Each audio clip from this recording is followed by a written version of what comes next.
और इस बीच बड़ी खबर सामने आ रही है। जननी सुरक्षा एक्सप्रेस फर्जी संचालन पर कार्रवाई नहीं होने से बेलगाम हो चुकी है। बड़ी खबर इस वक्त आपको बता रहे हैं, जहां पर रायसेन जिले में संचालित हो रही है जननी सुरक्षा एक्सप्रेस को फर्जी सड़क पर दौड़ते हुए स्वास्थ्य राज्य मंत्री नरेंद्र शिवाजी पटेल ने रोककर जांच की तो वे फर्जी इवेंट पर चलती पाई गई है, जिससे सख्त हिदायत दी गई थी। लेकिन इसके बावजूद भी ये जननी सुरक्षा एक्सप्रेस संचालित करने वाले ठेकेदार के हौसले लगातार बुलंद होते हुए नजर आ रहे हैं। खबर पर ज्यादा जानकारी के लिए सीधे लिए चलते आपको मध्य प्रदेश, जहां से हमारे स्टेट हेड सुनील कुमार मेहरा हमारे साथ जुड़ रहे हैं। सुनील, अगर आप तक आवाज हमारी पहुंच पा रही है तो आप हमें बताएं कि जननी सुरक्षा एक्सप्रेस की निगरानी व्यवस्था किसके अधीन है और बार बार शिकायतों के बावजूद अब तक ठेकेदार के खिलाफ कोई सख्त कार्रवाई क्यों नहीं हो रही है? सुनील जी मैम, आपको बता दें कहीं ना कहीं ये आपको हम अवगत कई बार अवगत कराया गया है उनको, लेकिन उनके पास से कुछ हमको जवाब नहीं मिलते हैं और बोलते हैं आप मीडिया में खबर चलाने से आपको क्या मिलता है और ये सारी चीज हमको उनसे मिलते हैं, ऐसे जवाब मिलते हैं उल्टे सीधे।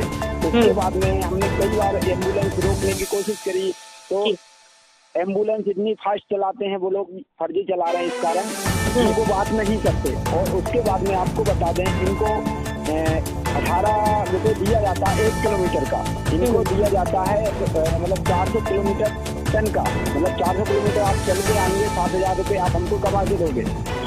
ये इस प्रकार का फ्रॉड काम चल रहा है जननी एक्सप्रेस में। और आपको बताना चाहेंगे हम कि जिसको एम्बुलेंस की जरूरत है उसको एम्बुलेंस नहीं दी जा रही और सवारी ढोने में एम्बुलेंस 108 सेवा दे रही है। और उसके बाद में एम्बुलेंस पर्सनल मामले के लिए यूज की जा रही है, जैसे कि वो पर्सनल मामले इस तरीके की किया जा रहा है कि अपने ड्राइवर लगे हुए हैं उनके घर पे जाके बताया गाड़ी खड़ी होती है और हम उनसे पूछताछ बोलते हैं तो बोले नहीं वो गाड़ी तो सर्विस के लिए गई थी।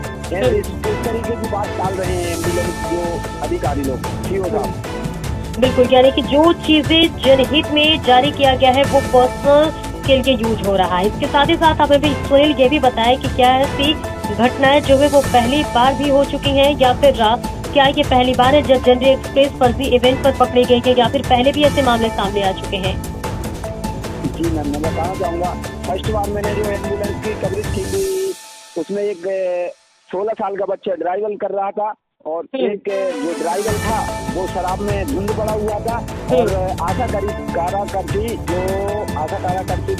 थे जो भाड़े पे लेके जा रहे थे 28 किलोमीटर दूर सिर्फ ओनली 300 रुपये में एम्बुलेंस को। और उसके बाद में एक अभी बहुत बड़ा हादसा हो चुका है जो भी चिल्ला का मामला है।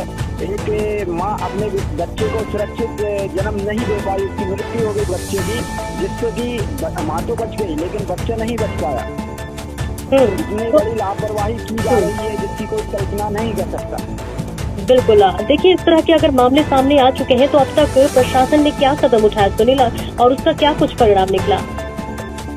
कहीं ना कहीं हम कहना चाहेंगे कि प्रशासन का भी हाथ हो सकता है इसमें, लेकिन हम विस्तार रूप से नहीं बता सकते।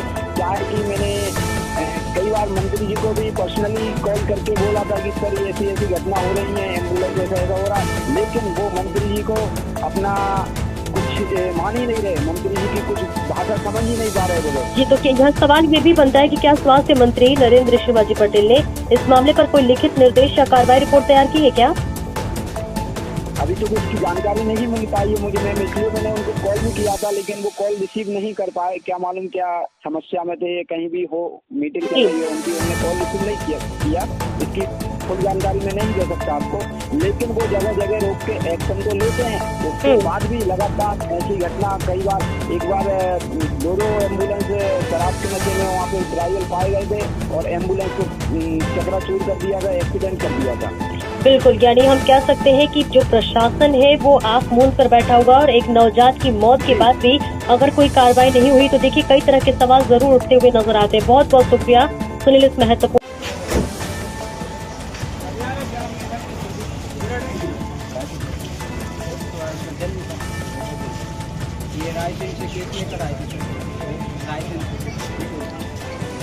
लेके आए थे रतनपुर को छोड़ दिया, लोकेशन जारी है। बैक टू बैक अब्दुल्ला से निकली थी नहीं लाइसेंस यार चेक कर लो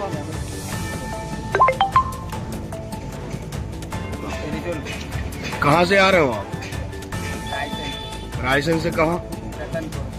फिर क्या लेके आए थे आप?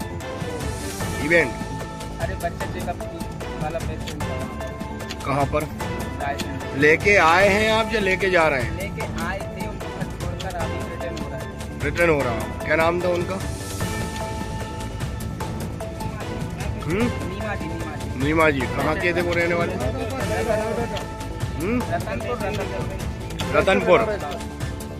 गाड़ी कहाँ की है? गाड़ी कहाँ की है? अब्दुल्लागंज की है। कहाँ से पेशेंट लाए हो? रायसेन से। अब्दुल्लागंज की गाड़ी रायसेन से पेशेंट लेके आई।